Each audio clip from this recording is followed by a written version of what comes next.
Hello, welcome to our early communication webinar. In this virtual webinar, we're going to be talking about how children's communication develops, and we're also going to be talking about tips that you can use with the children that you're working with in schools. We know that there's a lot more to communication than just talking, and so we're hoping from this workshop you're going to get some really good ideas on how to support the children that you're working with and give them success with their communication. To start off with today, we'd really like it if you had a piece of paper and a pencil with you so that you can join in with some of the activities that we're going to do today and follow along with the slides as we're talking. You also will have been sent a pack along with this webinar link, so it would be great if you've got access to that pack now and all the resources that came with it. So to get us started, we're going to have a little bit of a brainstorm and think of some of the different ways that we communicate other than with talking. So if you've got your pen and paper ready, if you want to pause the video now and give yourself a couple of minutes to think of all of the ways that we communicate.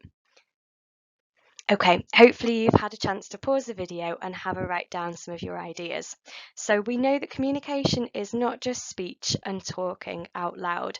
We communicate with lots of different ways. So for example, we might use gestures, we might use pointing, objects, writing, our facial expressions, our body language. We might use signs, specific signs such as Makaton signs or British Sign Language. We might use pictures, and we also use the intonation of our voices as well. In fact, we know that 80% of what we communicate is not via speech, it's by using all of these other aspects of communication. The children that you're working with are likely to be using some of these other ways already. So what we want to try and do is figure out what they are doing and build on this and develop their communication skills. So today we are going to cover how communication develops and the communication pyramid. We're going to be looking through some strategies to help communication development. We're going to be talking about communication opportunities and how to create these.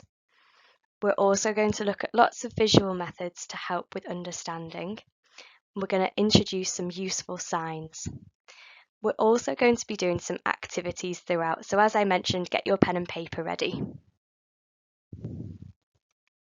So for our first activity, what we want you to do is have a look at all of these aspects of communication, and we're going to be thinking about what we think needs to develop first. So if you have a look at all the things we've got on here, so we've got attention and listening, adult-child interaction, speech, expression, play and understanding, and we want you to draw a pyramid and put the things that you think develop first at the bottom of the pyramid and the things that you think develop last at the top of the pyramid. So pause the video and take as much time as you need to have a guess and see what you think, and then come back to the video and we'll reveal the answers.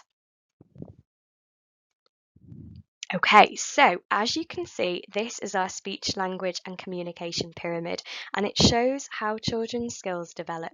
So at the bottom of the pyramid, you can see all of the skills that need to be in place first, and that starts with adult-child interaction. This is the foundation of communication, and from this, over time, the other parts of communication develop. So we're going to go through each one in turn. It's really important to demonstrate why in schools we'll focus on these different parts of communication and why we might not skip to stages that happen further up the pyramid. So we're going to start with talking about adult-child interaction.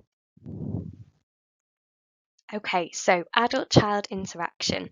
This is the basis of all of the communication skills. We really want children to be enjoying having back and forth interactions with the adults around them, especially people that they're really familiar with. When babies develop interaction skills, they start doing this quite early on when they get interested in the faces of the people that they interact with. And early turn-taking through games such as blowing raspberries or clapping or smiling at each other leads on to being able to have that back and forth interaction, which then leads on to children knowing how they can have a back and forth conversation with people. Children sometimes struggle with having adult-child interactions, or they may not know how to seek these things out and initiate them. So we need to kind of help them work out how to enjoy these interactions. And we can do this by intruding in their play and getting them interested in what we're doing and finding out what they're interested in. This might be by playing alongside them, copying what they're doing, how they're playing, their sounds, and showing them how to play. As I said, this is the core of communication skills. We often need to start here by showing the child how to enjoy interactions because that is so, so important. We want children to think that you are the best toy in the room because you're going to be the person they learn language from. That's why in our early years team, we use a naturalistic approach. So we don't teach children language, we help them to understand it in their everyday routines and everyday situations and through all of the play that they enjoy doing. So, after adult-child interaction, we have attention and listening skills developing. So, as you can see here on the screen, these are all of the levels that children will typically follow as they build up their attention skills. So, we can see that the first stage is having fleeting attention. That's when a child might flip from one activity to another or from a person to an object, and they'll be quite distracted by anything new. So, for example, someone walking past or a noise. The next stage of attention is rigid attention. So that's where a child will focus on something that they've chosen and they might ignore other distractions and just focus on what they're doing. They'll follow their own agenda and it will be difficult for an adult to try and direct their attention. So the next stage of attention is having single-channeled attention. This is where the child can still only focus on one thing at a time, but they can shift their focus to listen or look at an adult with some help. So for example, you might say their name or you might tell the child to look at something or point to something. The next stage of attention is focusing attention. This is when a child will be able to shift their focus between what they're doing, like what they're playing with, and what the adult is saying. And they'll be able to do this without much support. So they'll be able to look across from what they're playing with across to you and your instruction and then go back to what they were doing before. The next step is having two-channeled attention. So in this stage of attention, the child will be able to understand the instructions, especially when they're related to what they're already doing, without having to stop and listen, so they can do it at the same time. They'll be able to do this for a short amount of time. And then the last stage of attention is having integrated attention. So this means that the child will be able to listen, look, and move to attend and listen and do this for a longer period of time at the same time as doing an activity. So it would be really useful if you have a think about the children that you're working with and see on this chart where you think their attention levels are. This will really affect the activities that you might try to get them to do. For example, if you know that your child is at the rigid stage of attention, they're going to struggle to follow adult directions and won't be able to follow an adult-led task. So all of the strategies that you'll use will be play-based and will be following their lead in play. Whereas by comparison, if you know that the child already has two-channeled attention and can follow instructions, then you might be doing some more activities which are more adult-led activities where you give them something to do and work through the activity together.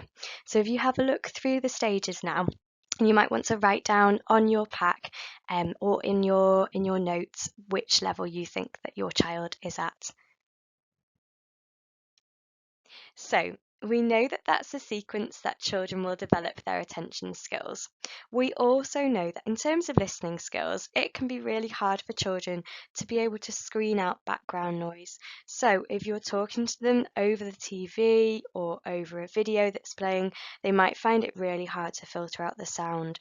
So what we're going to do is try this out to see how you respond when there's distractions. So what I want you to do is have a listen to the words I say, write them down and work out how these words are linked, and we're going to play some music over the top.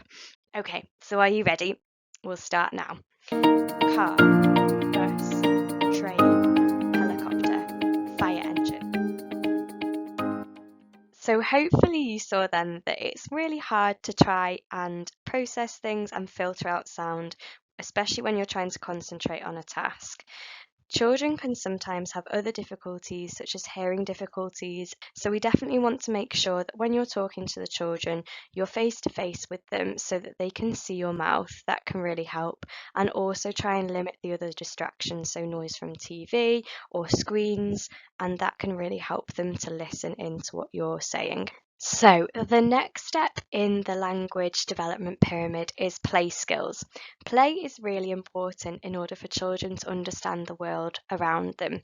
So, the things that they play with will prepare them to be able to learn the language. We also know that play is related to real world experiences. So, in the play that children engage with, they'll learn how to interact with the object, they'll learn how to interact with other people, and then they'll also learn what the names of the objects are. So, for example, imagine that we're thinking about a brush. Initially, a child might put everything in their mouth with exploratory play, and that's how they explore the objects. Then they might learn how the brush looks and how it feels. They're building up lots of information about the object, but they might not know what its name is or how to say it yet. They'll then learn how to do different things with the objects and what not to do as well. So this will show that they have some kind of understanding of the concept of what that object is for. So for example, you use a hairbrush to brush your hair, use a toothbrush on your teeth, you don't use a toothbrush on your hair. Having that concept is a really important step with linking the word with the object. We need to have this object understanding to really understand the word brush. Once we have this piece of information, the children can understand the word, and from then on later they can say the word, and we're going to be talking about understanding after play. Children tend to develop different play skills at different stages as they grow up. At first, children will engage in lots of exploratory play, and that's where they explore toys using their senses. A lot of the children that you might work with in the classroom might have different sensory preferences to you. In your pack, we've included a sensory preference checklist, so it would be brilliant and really useful for the child you're working with if you have a look at that sensory preference checklist and see whether your child might be undersensitive or oversensitive to any of the different sensations on the checklist. Once you know what their sensory preferences are, it's really easy then to link what they play with their preferences. So, for example, if a child is seeking out extra sensory input for touch, the way that they might play is by running around the playground and brushing their hands against the fence or against different textures and feeling different textures of materials like leaves or chairs or clothing. So after exploratory play, a child might develop skills in enjoying people games. So these are physical games with adults that you don't need toys for. So for example, tickles or chase or peekaboo. Then a child might develop functional play. So that means that they're using toys in the expected way. So for example, they might be pushing a car, scribbling with a crayon, or throwing a ball. Next, a child will develop early pretend play, which means using real objects or realistic toys to act out something that they know. So that might be feeding a doll with a spoon or putting a teddy to bed.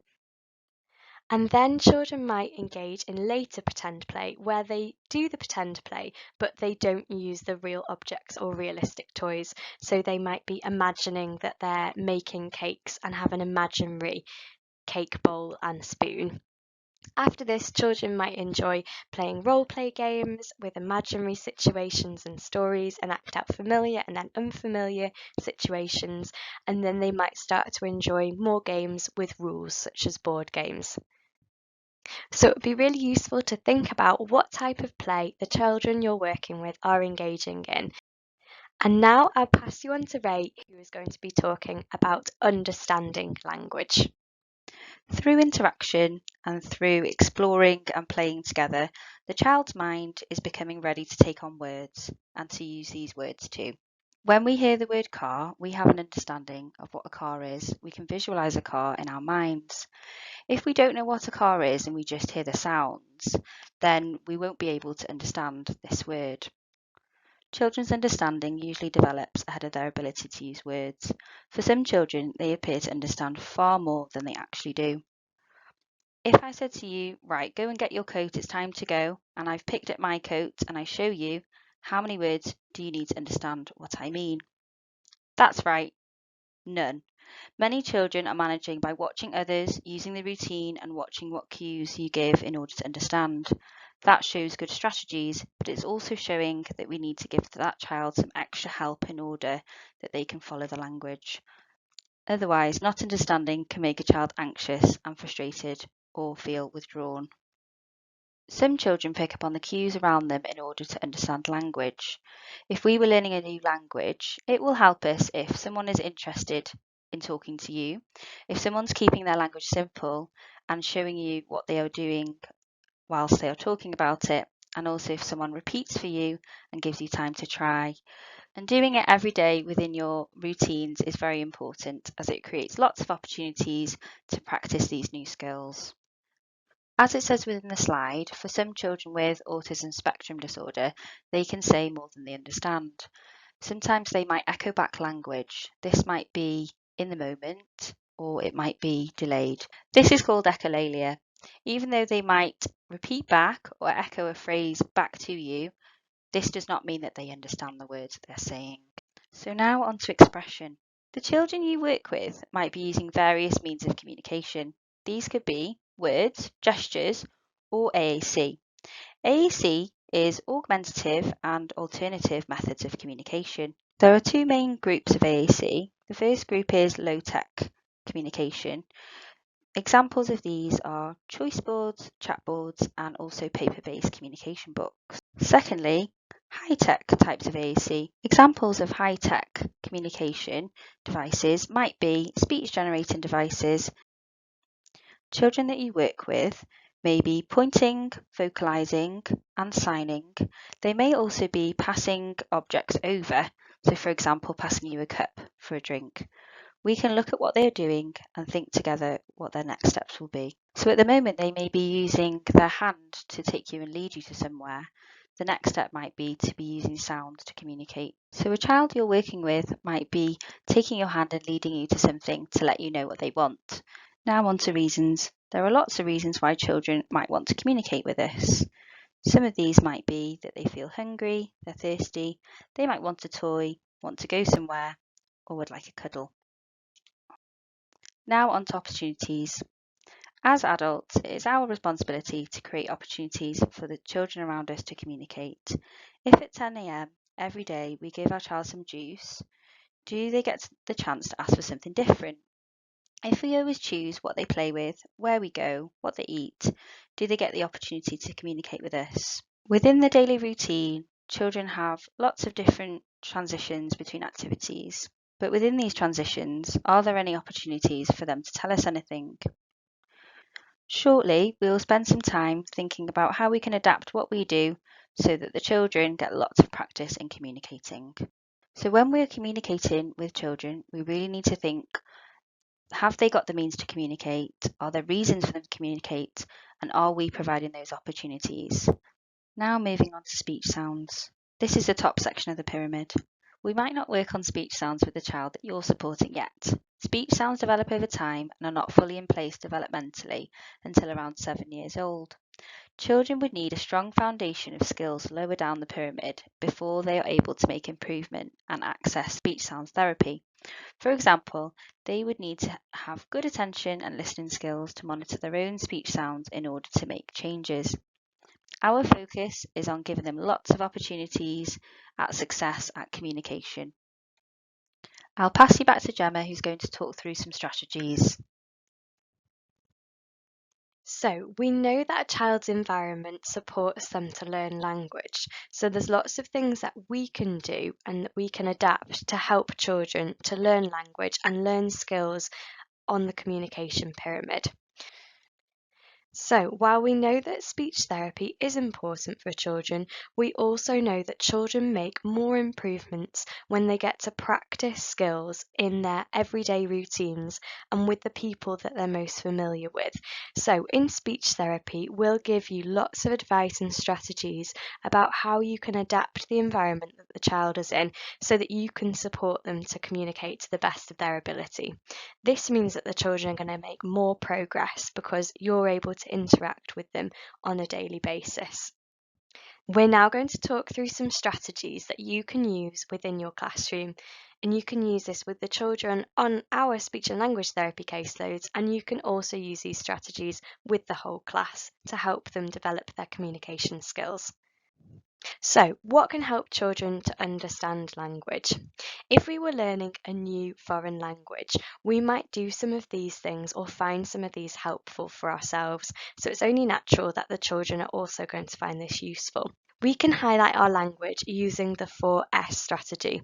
So we can say less. So, for example, not using a big long sentence, keeping our sentences to the key words that are going to be most useful for the child. Or, for example, if the child is using one word or less, we're going to use the same amount of words. We can put stress on the words that we're using, so we can make our talking sound more interesting and emphasize the main words. We can go slowly, and this will give the child time to process what we're saying to them, and it will also give them time to know that we're expecting a response from them. Also, showing the child what the word means can be really useful, so we can use objects, pictures, gestures, and signs to show them what the word means. Repeating this often and within daily routines is going to be really useful. So, the 4S's are say less, stress, go slow, and show. Another way that we can support communication is by supporting the adult-child interactions. So you can see that's at the bottom of the development pyramid. So by using play and using the things that the children are interested in and following their lead in play and modelling new play activities with the toys they love, we can show children new words, we can show them new ways to play, and we can show them how to interact with us. So try following the child's lead. What are they interested in? And we can use these interests as our way into an interaction. So next we're going to be talking about creating communication opportunities. There's lots of ways that you can do this within your classroom settings. So one of the great ways to create communication opportunities is to sabotage. So what we want to do with sabotage is create that opportunity for the child to tell us something. We don't want the children to be struggling or to be frustrated. We want to avoid them getting upset. But we might be able to put in some pauses and put in some opportunities for them to let us know what they want. For example, by saying ready, steady, and then waiting rather than saying go straight away. So by pausing, it gives them the chance to interact with us and let us know what they want. We have a YouTube video that talks all about creating communication opportunities with sabotage strategies. You can look at this link in the description box at the bottom of this video. With sabotage strategies, we want to offer children a little bit of a game at a time, or a little bit of something they want at a time, so they can ask us for more. We can also give children choices, and we can do this by holding up objects or holding up pictures and asking them, do you want this or do you want this? So it might be asking, do you want an orange or do you want an apple? And waiting for the child to let you know. They might let you know by looking towards what they want, reaching for it, or pushing the objects away to show that they don't want any of them. We can also make sure we create those opportunities by pausing and waiting and seeing what the child does and how they respond to our communication attempts. You could also do silly things and wait for their response. So you could put their shoes on their hands instead of on their feet and see if they notice and let you know that you've done something wrong. So it would be great if you have a think in your classroom, what could you change slightly to give the children these communication opportunities and give them the chance to let you know that they either want something, they want more of something, or they want something to stop or finish. So using visuals can be really helpful in order to support the children's understanding of language. When they see visuals, and this might be pictures, it might be symbols, it might be objects, it's a lot easier for them to understand those than it is to understand and process the words. When we look at visuals, they're very concrete and they stay there, whereas when we speak, the words that we say don't stick around. We say the word and then it's gone. Words are also symbols, and they're symbols for things. So when I say cup, we can all visualize a cup in front of us and we know what cups are for, they're for drinking. Whereas for a child, they might not understand that cup and the sounds cup mean a cup. And so when we actually show them a cup or a photograph of a cup or a symbol of a cup, this is going to really help them to understand what it is that we're offering them and what that word means. As adults in our day-to-day lives, we use symbols quite a lot to help us understand things around us. For example, in supermarkets, on tins and packets, there's usually photographs of the food inside, or we look at symbols on road signs, and there's also symbols on our phones when we try and find the app that we want. So it's only natural that if we find visuals really useful, that the children are going to find them really useful too. So now we're going to have a look at this symbol ladder. On this symbol ladder, we can see lots of different ways that we can share visuals with children. So we might be able to show them an object, we might be able to show them a representation of an object, so another toy, we might show them a coloured photo, it might be a coloured symbol, a black and white symbol, or a written word, or then a spoken word. On this symbol ladder, we can see that real objects tend to be more concrete and more easily understood. All children have different preferences and might prefer certain visuals compared to others, so it's really worth trying out different visuals with the speech and language therapist or following their advice on which type of visual to use with your child. So let's talk through some examples for children who understand different visuals. So for a child who understands objects, we might be able to use things like objects of reference. An object of reference is when we use an object to refer to something that's going to be happening. So for example, we might hold up a nappy and say nappy when it's time to change their nappy. Or we could hold up a cup when it's time to have a drink and say cup. These objects will help the child to understand the language and also understand what's about to happen. We can also make these objects available so that children can use these and exchange them with us to make a request. So this might be they might bring us their cup to let us know that they want a drink.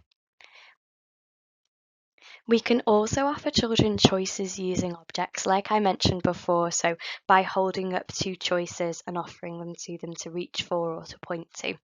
We can use objects in song bags when we're singing songs to help them understand what the character in the song is or what the song is about. So, for example, having a puppet of a little star when we're singing Twinkle, Twinkle, Little Star.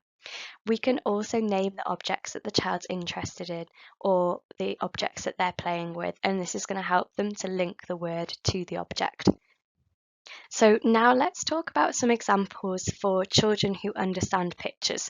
So pictures might be photographs, or they might be symbols, or they might be cartoons. We could use things like communication books, which might have photos or pictures in of everyday items, people, places, and things that the children like.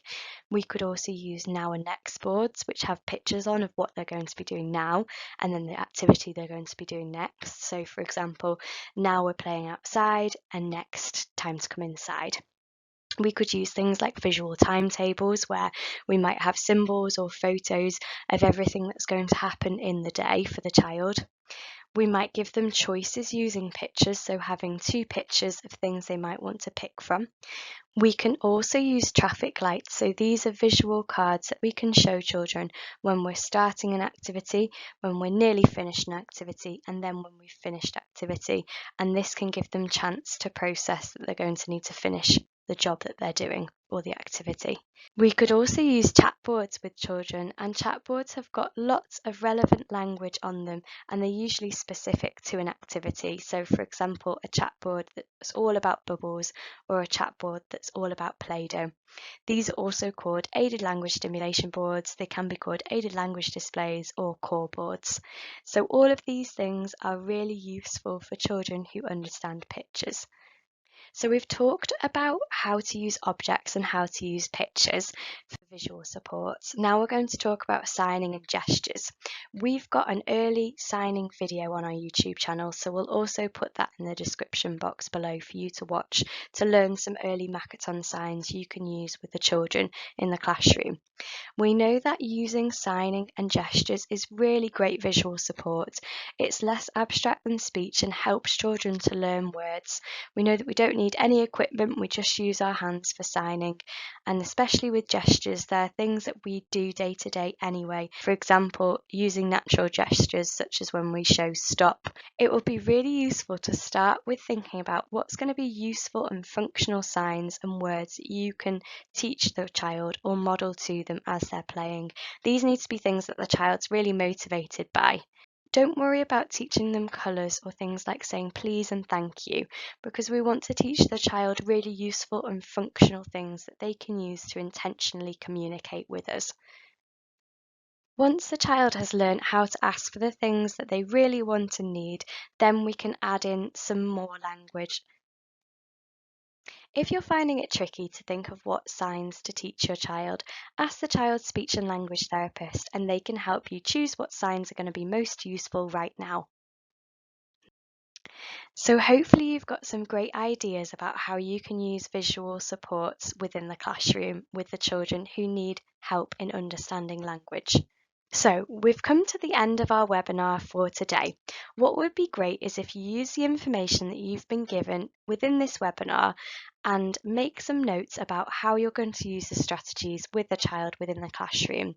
Also, it would be useful to have a think if anybody else working with a child needs to watch this video too. It would be really great if you have a look through the pack that we sent you and see if there's any activities and strategies that you can get started with right now. You can also have a look in the description box below where we've got links to our other videos that we've mentioned. To let us know that you've completed the course, can you register that you've finished by clicking on the feedback link below and answering the questions? Thank you so much for joining us on today's webinar. We hope that you found it really useful and that you can use this information and the strategies with the children that you work with.